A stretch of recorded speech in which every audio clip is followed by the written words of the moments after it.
Welcome to the channel. Today I'm going to show you how you can enable incognito mode in the 4 most popular web browsers in the BLACKVIEW Tab 12. So the first one, Microsoft Edge.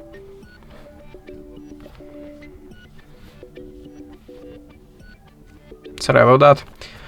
In this web browser, just click here on the 3-dot icon and switch to the new in private tab. That's it, simple. The next one, Opera. In this web browser, just click on the 3-dot icon.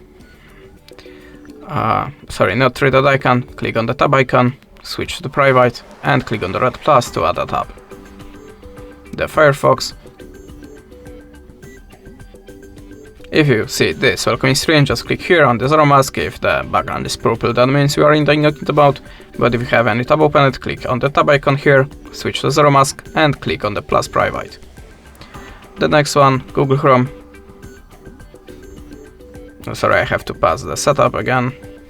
Okay, now click on the 3-dot icon or arrow icon if you have any update available and switch to the new incognito tab.